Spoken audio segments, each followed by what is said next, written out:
안녕하세요. 통통 아저씨입니다. 저번 2부에 이어서 이번 3부에는 재고 관리에 대해서 이야기를 해보려고 합니다. 잠시 영상 한번 보고 가시죠.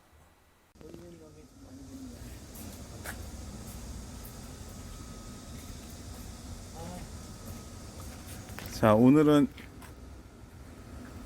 매장에서 한 2주, 3주 정도 묵힌 좀 안 좋은 과일들을 버리러 가는 날이에요. 지금 이게 매장에서만 나온 과일, 음식물 쓰레기들입니다.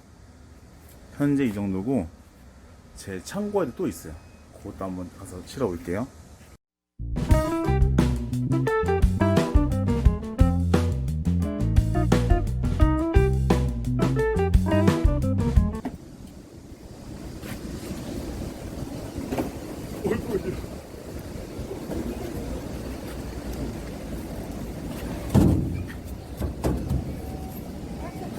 네, 어머니 가져가요.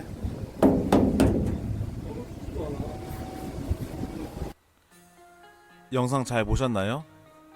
과일 가게를 오래 한다고 해서 과일을 버리지 않는 것은 아닙니다. 저도 무리하게 과일을 사입하다 보면 이렇게 판매하지 못한 과일들을 한 번에 모아서 버리는 경우가 많은데, 이 로스율을 줄여야지만 과일 가게의 수익이 올라가는 겁니다. 그럼 어떻게 해야 과일 로스를 줄일 수 있는지에 대해서 이야기해 보도록 하겠습니다. 과일 로스를 줄이기 위해서는 과일의 특성에 대해서 좀 알아야 합니다. 보관이 용이한 과일, 그리고 보관이 쉽지 않은 과일에 대해서 나눌 줄 알고, 그걸 알고 사입을 해야지만 로스율을 최소화시킬 수 있습니다. 제가 앞전 영상에서 말씀드렸다시피 저는 저온 창고가 꼭 필요하다고 생각하는 사람 중에 하나입니다. 저온 창고 없이 빨리빨리 소비해서 판매를 하겠다 라고 하신 분도 계시지만은, 저온 창고가 있음으로써 과일의 로스율은 정말 50% 이상을 줄일 수 있습니다.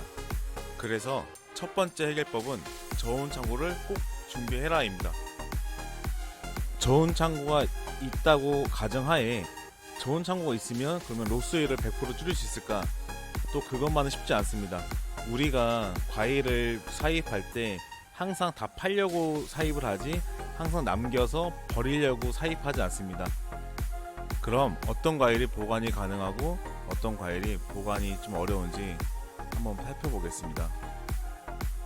보관이 쉽지 않은 과일들은 보관이 아예 안 되는 게 아니라, 보관을 오래 할수록 갈변이나 색깔이나 이런 게 변하기 때문에 하루 이틀 보관하는 걸 추천드리고, 웬만한 과일들은 저온 창고에 장기 보관은 아니더라도 어느 정도 1, 2주 이상은 보관이 가능하고, 특히 사과배, 수입과일, 오렌지 같은 경우에는 좀 오버해서 한 달 이상 또 보관이 가능합니다. 처음에 과일 가게를 오픈할 때 저온 창고를 짓지 않는다면, 이같이 버리는 과일들 로스율만 좀 아껴도 저온 창고 비용은 1년 안에 뽑아낼 수 있습니다. 두 번째 방법은 재고도 줄이면서 마진도 모을 수 있는 방법입니다. 예를 들어 사과를 3만원에 사왔다 칩시다. 오늘 제가 10박스를 사왔어요. 그러면 사과의 원가는 3만원 이라고 생각하지 마시고, 10박스를 사왔을 때 30만원이잖아요. 그럼 거기서 물건의 수량을 20% 뺍니다. 그럼 8박스잖아요. 그러면 30만원 나누기 8박스, 그럼 그 금액이 원가가 되는 겁니다. 이 계산법대로 물건을 판매하게 되면 한 60%만 판매를 해도 원가는 우선 뽑아내고, 나머지 40%의 과일은 팔기만 하면 수익이 되는 구조가 됩니다. 그럼 여기서 앞에 비싸게 사간 사람들이 뒤늦게 싸게 팔면 뭐라고 하지 않을까라는 질문을 할 수 있습니다. 하지만 일반적으로 손님들이 가격을 내리는 거 가지고는 뭐라 하지 않습니다. 가격이 올랐을 때, 저번에 2만원이었는데 왜 오늘은 3만원이야? 그래도 본인이 필요하면 사가는 게 과일이에요. 과일은 시세에 따라 움직이기 때문에 가격 변동에 의해서 이뤄지는 금액은 그렇게 크게 신경 쓰지 않습니다.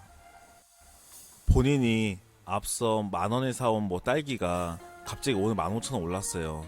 근데 어제 만원 산 딸기는 13,000원에 팔았는데, 오늘 15,000원 나온 딸기를 똑같은 물건이에요. 근데 그걸 13,000원에 팔 수 있겠어요? 절대 못 팔잖아요. 그렇기 때문에 초반 마진을 좀 당겨놨다가 남은 재고에 대한 물건을 원가만 빼도 수익이 나올 수 있는 구조를 만들어야 재고도 남지 않고 수익도 발생시킬 수 있습니다.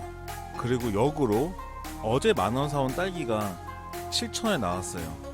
근데 어제 사온 만원짜리 딸기가 남아있고 오늘 또 7,000원에 사온 딸기가 남아있었어요. 그럼 얼마에 팔아야 될까요? 제가 과일 가게를 오래 하면서 느낀 점은 과일의 가격이 떨어졌을 때는 장사가 잘 되지 않았을 때는 전체적으로 금액이 떨어집니다. 그런데 금액이 떨어진 건 솔직히 말씀드려서 저희 과일 장사 하시는 분들만 아는 거기 때문에 일반 고객님들은 과일 가격이 떨어진 거는 그날 당일에는 절대 알지 못합니다. 그러면 전에 있는 재고가 좀 많이 남았고 또 새로운 들어온 과일이 가격이 떨어졌어요. 그럴 때 가게에서 한번 행사를 하는 겁니다.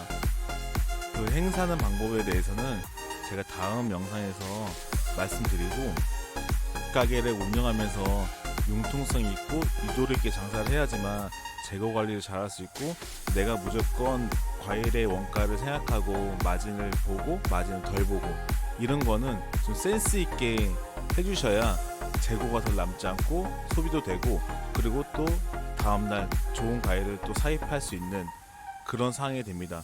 과일을 소비하지 못하면 시장에 나가도 매장에 과일이 많기 때문에 더 좋은 상품이 더 저렴한 가격에 나오더라도 물건을 사입해 오지 못하는 경우가 많이 발생합니다. 그런 경우를 미연에 방지하기 위해서 이렇게 융통성 있게 과일을 내보내고 마진을 보는 방법을 좀 터득히 하셔야지만 수익도 보고 재고도 남지 않는 과일 가게를 운영할 수 있습니다. 오늘은 여기까지 말씀드리고, 다음 영상에는 직원을 써야 되는 매출에 대해서 한번 이야기해 보도록 하겠습니다. 감사합니다.